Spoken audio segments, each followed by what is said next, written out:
Okay, how are you? There we are. Don't forget end statement. Now, all right. Now that I've said that, we are going to look at internal relays. What do we do with internal relays? What do we do with them? Okay, one, I will use them for mains. There are many other applications, but I will use them for mains. Ne? Two, extending ranks. All right, extending our ranks. Our ranks can have a limited number of what? You may find that the PLC you are using does not allow you to put as many as many elements as you'd want to put in a rank. So you can use your internal relay to what to think.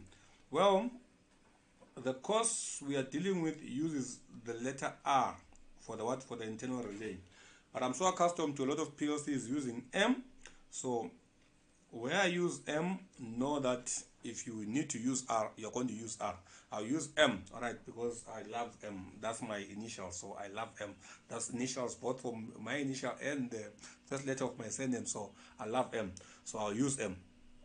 Yeah, that is prejudice there, right there. Now, let's take a scenario where we can only have 4 elements. All right. First of all, let me show the mains.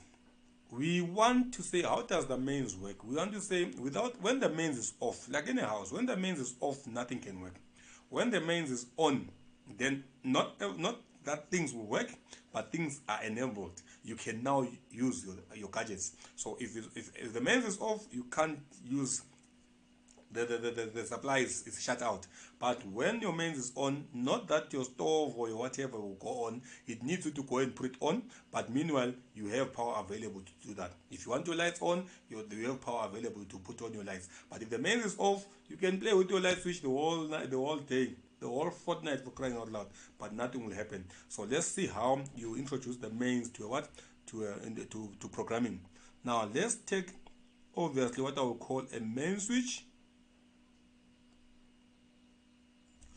and I wire that main switch to my internal relay. I said I will call it M. You call it I if you like. I will call it M. Alright, I love the letter M. So what happens now is, remember we spoke MI.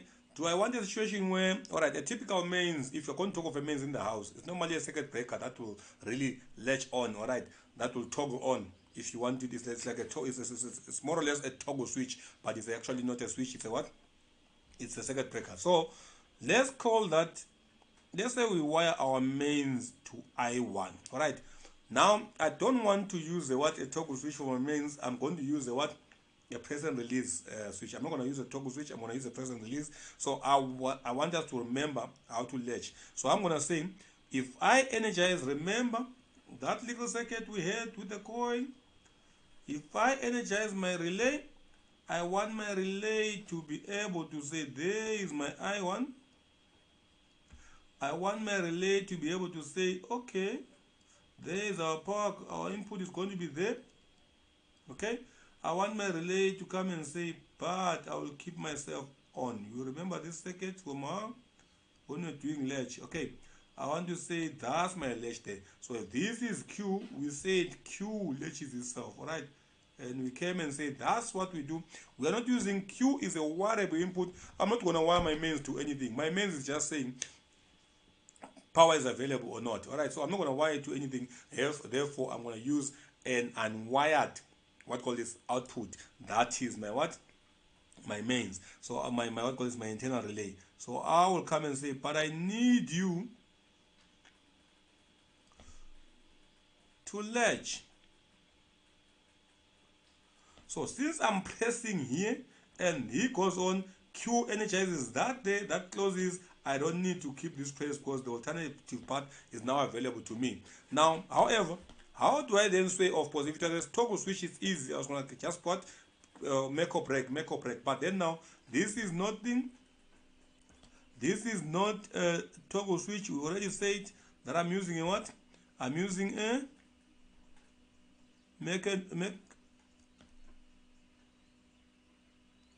I said I'm using a what? Let me finish this. I said I'm going to use a press and release switch, so therefore I need a closed function here to say off. All right, so if I close this, that energizes the M, and the M come and holds itself here. The same way the Q held itself, now the M is holding itself, so it's latching. Now when I want to break this, I'm gonna break with the what? With the I2 there. So I1 is the mains on, and M is good for mains. Mains on, and I2 is equal to mains off.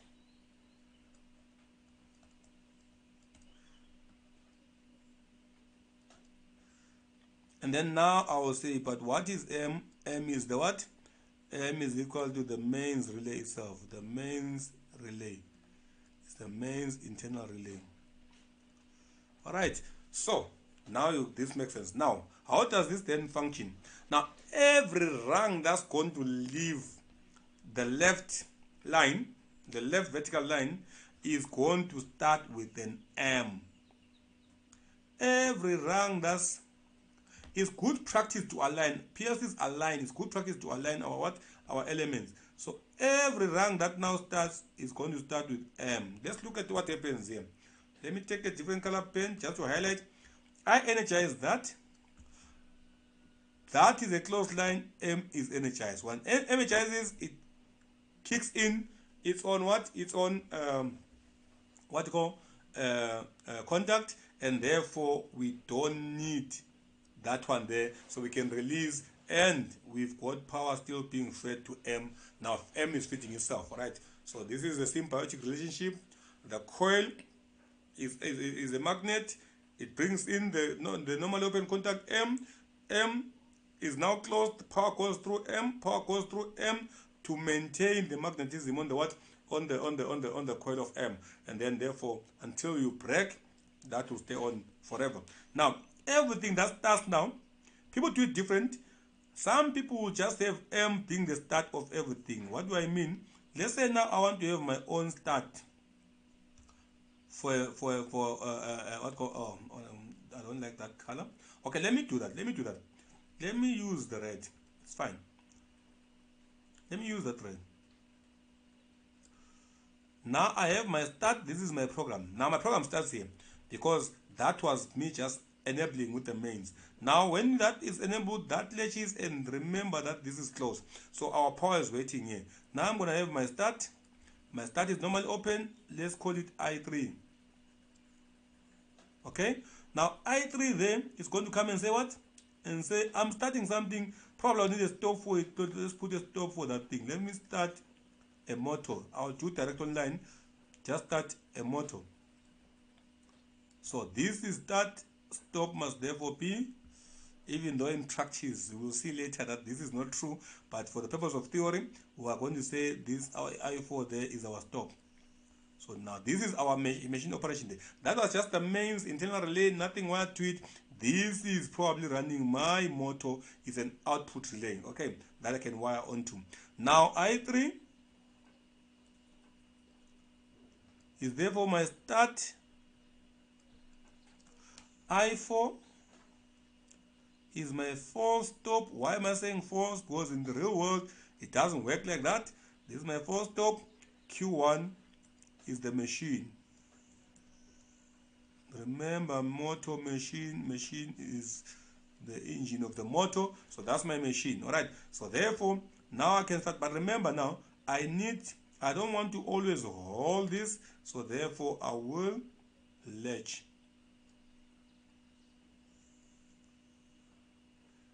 So Q1 will keep itself on this way that we discussed already. We already discussed this part here. Now, if the mains is off, if I break this, the mains is off, can I start that? No. Why? Because that part is open. So if this part is open, there is no way you can press start until you turn blue in the face, and you will never get, because there's no power passing through them. For you to get power through, what you need to do, you need to then what? You need to then press your start. I don't know why I didn't erase. Press your start, That will energize. I should have removed that before. And then this latches and that closes. Now your power is waiting there. You can then what? You can then press your I3, which is your start, and now your run can close and your Q1 can start and let itself. If you had other things that you wanted to do further than that, you can now continue as long as that main line is what is not disturbed. You then now continue with your other elements as long as M1 was the beginning of things. So you can add your elements. You can see that if there's no energy on M1, if there's no energy on M1, there's no power on what? If there's no energy on M, sorry, I should have named that M1 was, we could use another relay there. So let's name this M1. I keep saying M1, but I did not name it because I could use M2 for a different reason. This one is dedicated for the mains. The M1 is dedicated to the mains. I made an omission there. So as long as your M1 is off, your mains is off, that part is dead, the rest of the circuit can in no way operate. There's different ways of doing this. Others would then say, no, really remember, there's no real difference here. If we did this, if we then said every other rung starts with what? With M1. Every other rung starts with M1. So that when you close that, when you energize this by energizing that, this will latch and this will close, that will close. So every other rung can therefore start with the what? With M1. Then it's fine, your mains will work. Either you continue every other rung below after the M1, or if you're going to feel like you need to go to that line, then every line must start with what? With M1. So that if you say off, everything goes off. If you say mains off, everything goes off because there's no power that arrives beyond M1. Okay, there's no power that arrives beyond M1. So M1 becomes the start. I hope that explains your mains. Your mains relay is going to be the relay that without it being on, nothing can possibly work in your what? In your thing. Just like the mains in any environment. The mains, if it's off, nothing that needs power can actually operate. So I don't know. This is, I don't want to mix this. I'm gonna go on and show people how we use what, how we extend ranks. But for now, I wanted people to understand what, how the mains operates. So remember, in conclusion, I energize M1, and M1 is the start to everything else. All right. Thank you so much. I hope that was clear.